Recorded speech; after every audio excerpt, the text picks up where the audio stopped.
Hello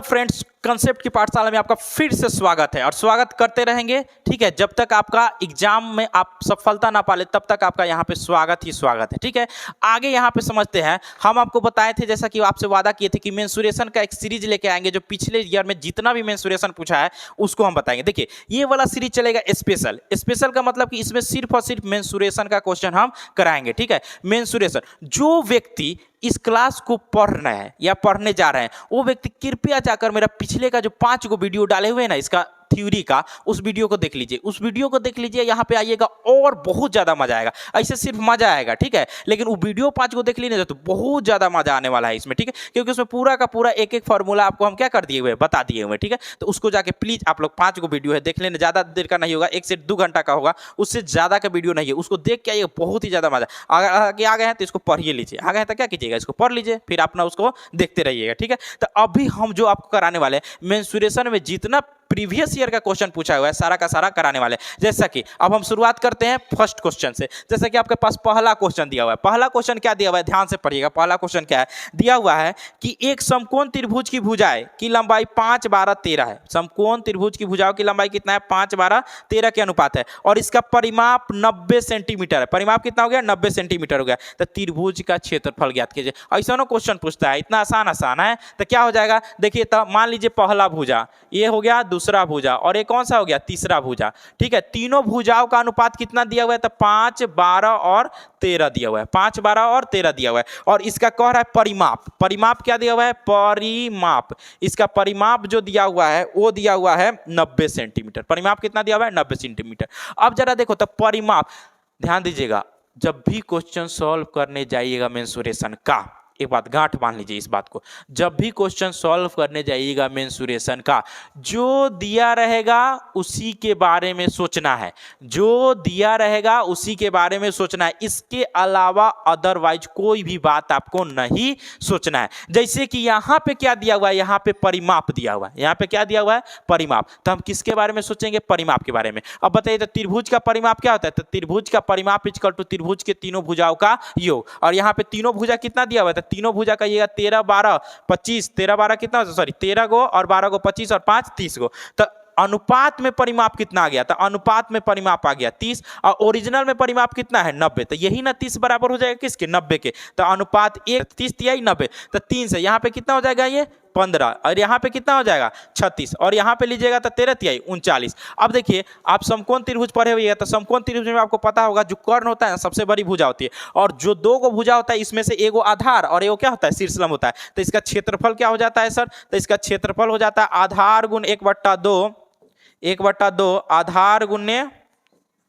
आधार गुने शीर्षलंब। अब यहाँ पे पुट कर दीजिए मान 1/2। आधार कोई भी हो सकता है, शीर्षलंब कोई भी हो सकता है। तो 15 गुने क्या हो जाएगा, 36। तो 2 से कीजिएगा तो 18, 18 पच्चे 90, हाथ में 9, 18 कम 18 और 9 कितना हो जाएगा, 18 9 27, यानी कि 270। 270 क्या हो जाएगा, सेंटीमीटर स्क्वायर है, तो सेंटीमीटर में कर दीजिए, तो सेंटीमीटर स्क्वायर, यही आपका क्या हो जाएगा, आंसर हो जाएगा। देखिए, मेंसुरेशन का ये सारा का सारा कंसेप्ट आपको बता दिया हुआ है वीडियो में, जाके उस वीडियो को देख लीजिएगा। अब बाकी तो आपके सामने जो है हम बताइए दिए। ठीक है, तो ये आपका था पहला नंबर क्वेश्चन। ठीक है, इसको आप लोग ध्यान से देखिए। क्वेश्चन आपके सामने हम पहले ही लिख दिए, उसको नोट करते जाइएगा और सॉल्यूशन बनाते जाइएगा, 1 नंबर आपके पास हो जाएगा। ठीक है, चलिए अब आगे हम समझते हैं दूसरे क्वेश्चन को। दूसरा क्वेश्चन क्या दिया हुआ है,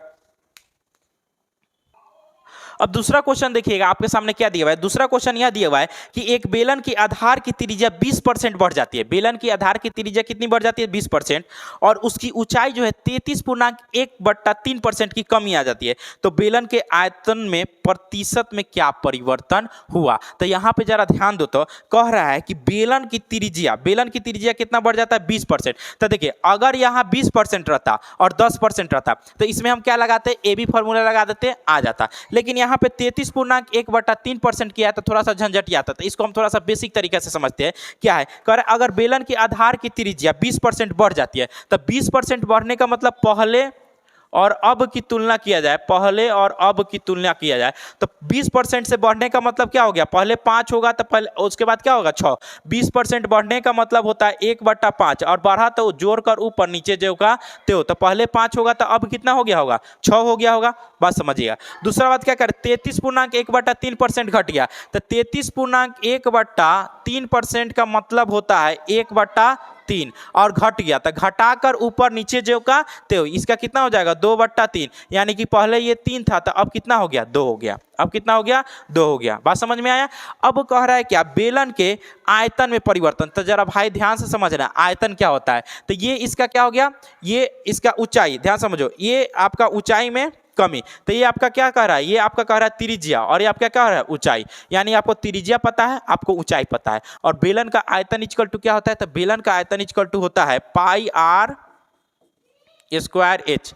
बेलन का आयतन ये पूरा का पूरा बताया हुआ पाई आर स्क्वायर एच, ठीक है। बेलन का आयतन अभी भी समझ लीजिए पाई आर स्क्वायर एच होता है। अब जरा इसमें ध्यान दीजिएगा, रेशियो वाले क्वेश्चन में जो कांस्टेंट रहता है उससे हमको बिल्कुल भी मतलब नहीं रहता है। तो इसमें जरा देखो तो कांस्टेंट कौन है, पाई है, तो पाई से हमको कोई मतलब नहीं रहेगा। यानी कि यहाँ अगर हमको आयतन निकालना है तो आयतन निकालने में क्या चाहिए हमको, आर स्क्वायर एच। क्या चाहिए, आर स्क्वायर एच। तो जरा आर स्क्वायर कीजिए, तो आर स्क्वायर कितना हो जाएगा 50 25, अब 25 तिहाई 75, क्या हो जाएगा 25 तिहाई 75। और यहाँ पे देखिए आर स्क्वायर दूसरा का निकालिए, तो आर स्क्वायर कितना हो जाएगा 6×1 36, और 36 दूना 72, कितना हो जाएगा 6×1 36 हो जाएगा, 36 दूना 72 हो जाएगा, तो 72 हो गया। बात समझ में आया। तो जरा ध्यान से देखो, अब इसको काटते थे, 3 से काटिएगा तो 25, और इसको 3 से काटिएगा तो कितना हो जाएगा 24। अब जरा देखो तो कितना का कमी हो गया, तो 1 का कमी हो गया। कितना का कमी हो गया, 1 का।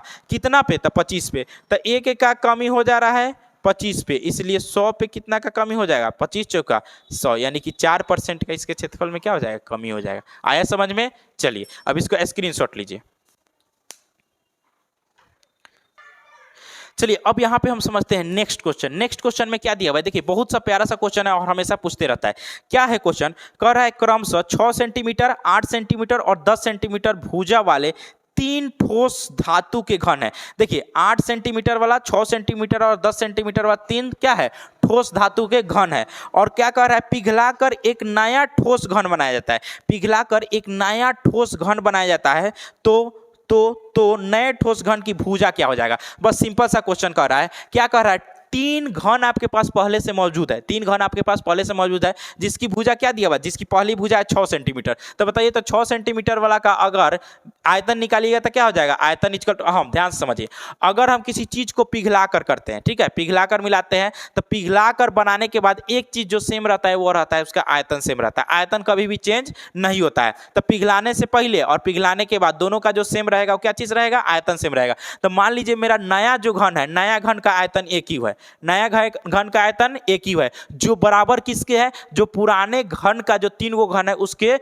योगफल के बराबर है। यानी कि 6 के क्यू अब प्लस 8 के, 8 ना दिया हुआ, 8 के क्यू और प्लस 10 के क्यू के क्या है, बराबर है। तो 6 का क्यू कीजिए कितना हो जाएगा, 6 36 36 216। 8 का क्यू कीजिएगा तो कितना हो जाएगा 512, और 10 का क्यू कीजिएगा तो कितना हो जाएगा 1000। जब सबको जोड़िएगा तो कितना हो जाएगा 2 और 7 और 1 नहीं, ये 1728 हो जाएगा। सबको जोड़िएगा तो कितना हो जाएगा 1005, 1500, 15 और 2 17, 12 को जोड़ दिएगा तो 28, तो कितना हो जाएगा 1728। यानी ए क्यू का मान कितना हो गया 1728। अब क्या करना है, इसमें ए का मान निकालना है। तो ए का मान कीजिएगा तो इसमें क्यू करना होगा घनमूल थी, तो 1728। अब इसका निकाल दीजिए, क्यों निकाल दीजिए, तो क्या हो जाएगा 1728 का जो होता है 2 12, कितना हो जाएगा इसका 12, और यही इसका क्या हो जाएगा आंसर हो जाएगा।